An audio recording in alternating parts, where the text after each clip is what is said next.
If you know your history, then you will know where you are coming from. And in whatever you do, seek wisdom. Knowledge is power. Inugo maka the book, Hip Hop and Igbo Culture, authored by Martin Ifeanyichukwu Ekezie Ezanumba the First, Metal of Ebona the 103.5 FM. There is a great insight in hip hop and Igbo culture. You can get this book or pick it up at a bookshop in St. Teresa's Catholic Church, Omonya, or at Ebona the 103.5 FM Ogidi. You go to www.amazon.com, search for Hip Hop and Igbo Culture by Martin Ifeanyichukwu Ekezie. For further information on how to get this book, please call 080-3916-7049 or you WhatsApp 080-6579-6599.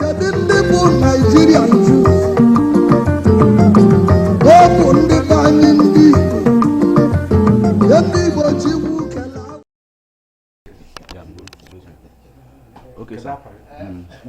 Chief Jude Nwankwo, the President General of Building Material Market. Okay, sir. Here is I know your thoughts on Ihenemena Anambra State in Kibaso, the governor versus the native doctors. The governor, the moves on making with Udogachi, Agone Chamber, and all of that. So, Kedekigesi assess Henina, Kedekigesi rate his performance so far in Henina. I'm making a good one. I had to know when I said, Osetigo, now our governor, Professor Lauds Soludo, which the woman is now. If a Basara insecurity in Anambra, Okechiji, which you go on grassroots. If you know, landlord I got rent in mother without I'm a loan rent. And then uncompleted building. When we again, Napi annual from off me. In what I carry, Mother Bonage, no coast a building. So then, me in the Purum and then Igbo and the cocaine, no yauna was also. Man didn't make me, no more can didn't make me. Man the Sagan. We are on a quasi. Then in Kekanke was in the Okite. Okite and the Ocho. Fanchanin and there's a wine, there's a moke. We are on a Okenoso, but an also. So now. All the who go here and Kewezoku no Jerugwe Bonad. Ina and a neighbor. I remember the Mefo okay. I knock at our Sonia was Zonian and Yego. Now was it Chukun and Yego. Maybe I know near Polo Yego. Manakata I was the hell of Yazaki, Buziego go see her to Sabia. Oh, maybe I government, Maunde Chepa. Go see her to say, well, here go, that's a Junan, a man in a mere, there's Zoku. Manakais were 5 from Nondan as Undoshi, and the kidnappers. Papa and 5 Hajet, Fon and Ya go to the head, Fana Kuzifa, Fana Jahike, Fana Meku Mazian, Hapu Woma, Afia, boy, be both were come back. Kafata was any mother. Macarava feeling a gumbute, no, and I thought Faba's. So now, either you're not baka na Nibo. Abukwa, Imenu Meana, no way. Mana, immediately, the governor noted the key. If you na Subu Adigo. So now, I said, seeking. If all the Mamaka. Come on, keep a Bemugas room uncompleted. The Jemeba and the Biaba, and they happen, Melebe. I got Mundin Chepahaja screen here. And they screen, you never with ID, but you so, but a bar away, catch them, mother, that's an chairman, no chendo, no Mapania. So, you know, came put. Oh, when did I say, the law, the bias against our culture, traditional religion, no manana, obey Mba, or they are biased. They are biased. The man and I bro is that. The man and I want to bask and go up with you. Up with go out joy. You know what one in If you know your history, then you will know where you are coming from, and in whatever you do, seek wisdom. Knowledge is power. Inugo maka the book Hip Hop and Igbo Culture, authored by Martin Ifeanyichukwu Ekezie Ezanumba the First, Metal of Ebona the 103.5 FM. There is a great insight in hip hop and Igbo culture. You can get this book or pick it up at a bookshop in St. Teresa's Catholic Church, Omonya, or at Ebona the 103.5 FM Ogidi. You go to www.amazon.com, search for Hip Hop and Igbo Culture by Martin Ifeanyichukwu Ekezie. For further information on how to get this book, please call 080-3916-7049 or you WhatsApp 080-6579-6599.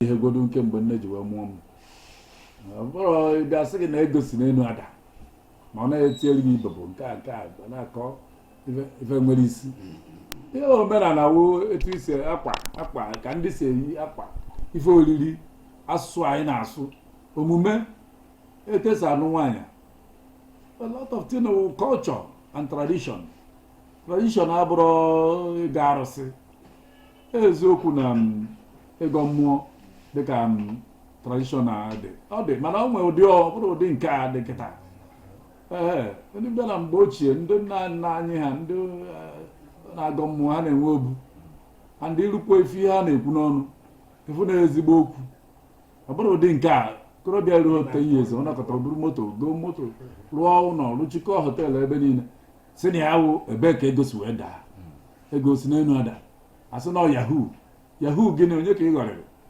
yahoo niile wu kidnapping na nweghị ihe ọzọ ka yahoo so na asị m gọvanọ ya jisi ike n'ọrụ ọma na-arụ ọ bụrụ sọsọ ọ ga-abụrụkwa eto ndị pastọs a na-ekwe mkpa na-eme yagayaga ya gba ịbịaruo a ga-eskrin kwu ha ma ndị a na-agwọ ọya ọgwọ nnọọ ya anọghọta asị gị na he was blind now he's seeing ma efe ya ajụ da ịkọ isi ọya gaji efe Soludo ka efe ma ya bịa fee m so na a ga-ete esi ha akpọta ha ete esi ya ọ dobe ha ọ bụrụ onye isi asị agwọ ya akpụrụ ya ọkọwa ka o si agwọ ya bụrụ sọsọ ndị dibịa ka a ya eme mana ndị nke a na-ejide abụrụ dibịa ka ha wụ nọ ndị arụ ndị na-eme arụ a maara ihe dibịa na-agwọkwu ọya ka ndị dọkịta ndị obodo ndị oyibo si agwọ dibịa nwere ike ịgwọ ọya ọ bụrụ ụdị ọya nke ikuku na ọ nwere ike inye gị mkpụrụ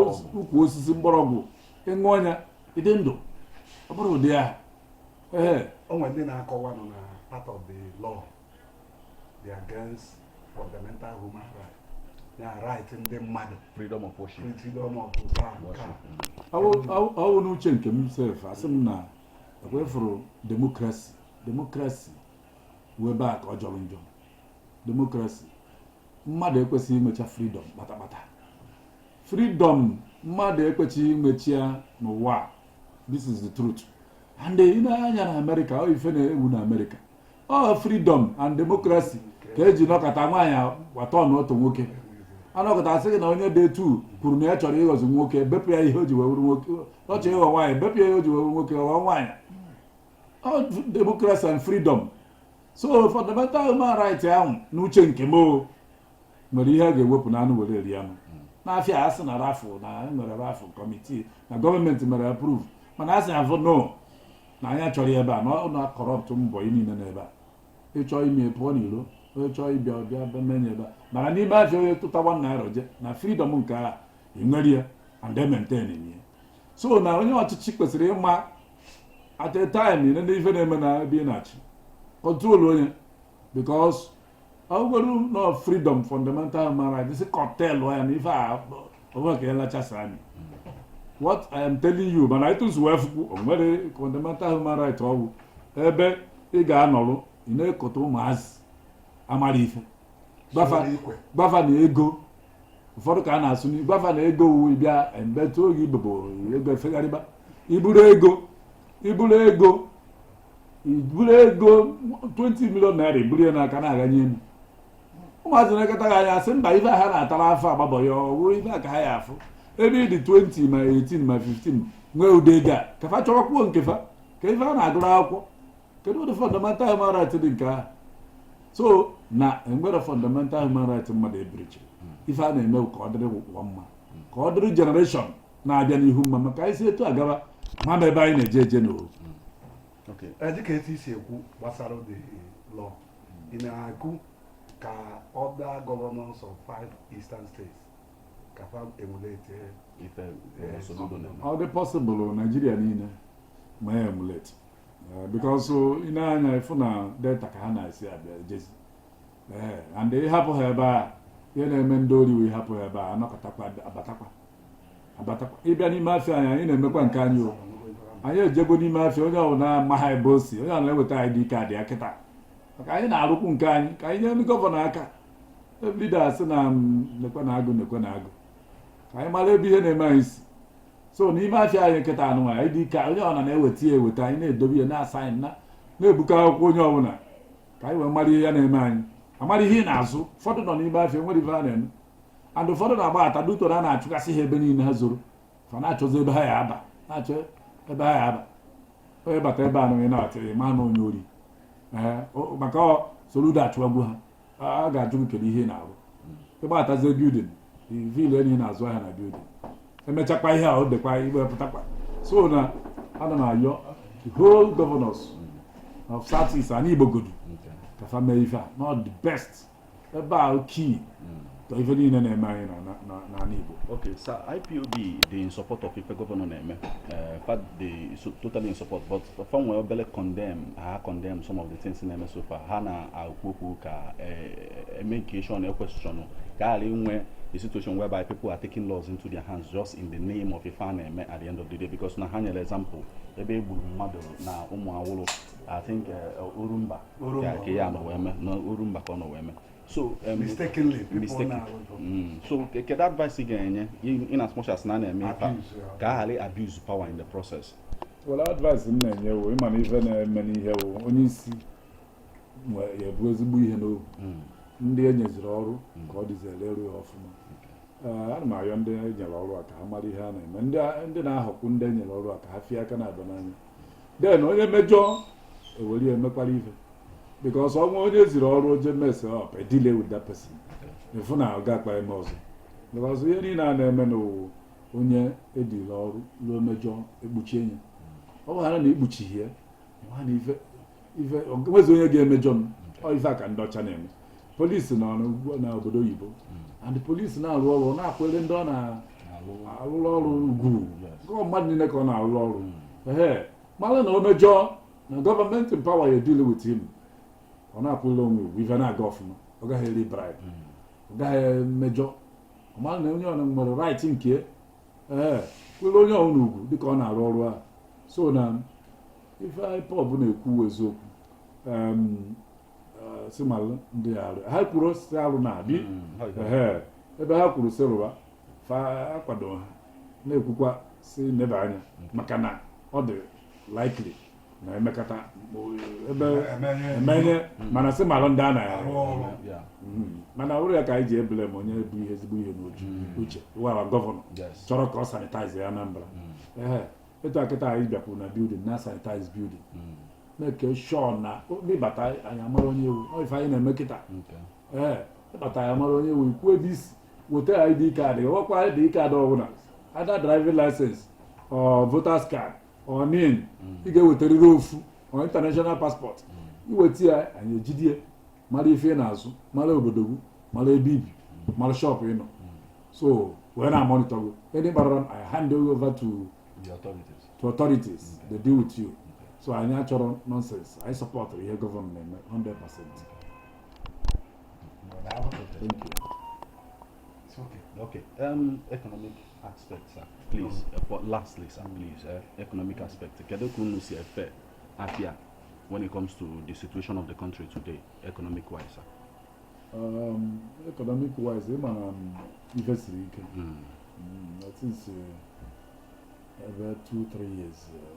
This last year, ewepụrụ subsidy na mmanụ ụgbọala ife siri ike na Nigeria nwere onye amaghị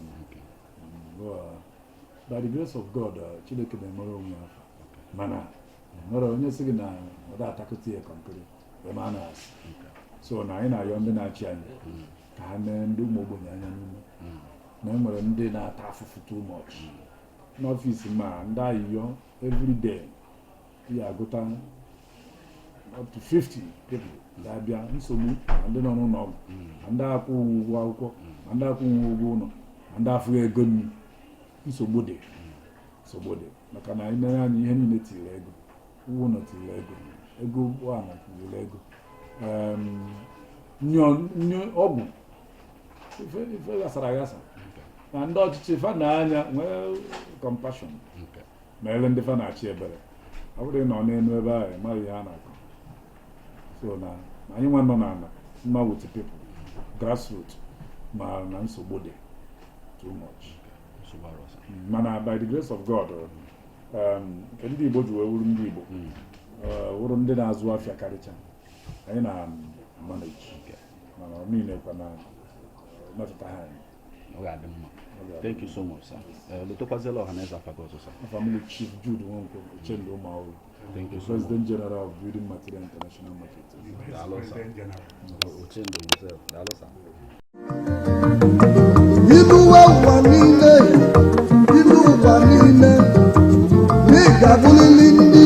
If you know your history, then you will know where you are coming from, and in whatever you do, seek wisdom. Knowledge is power. Inugo maka the book Hip Hop and Igbo Culture, authored by Martin Ifeanyichukwu Ekezie Ezanumba the First, Metal of Ebona the 103.5 FM. There is a great insight in hip hop and Igbo culture. You can get this book or pick it up at a bookshop in St. Teresa's Catholic Church, Omonya, or at Ebona the 103.5 FM Ogidi. You go to www.amazon.com, search for Hip Hop and Igbo Culture by Martin Ifeanyichukwu Ekezie. For further information on how to get this book, please call 080-3916-7049 or you WhatsApp 080-6579-6599.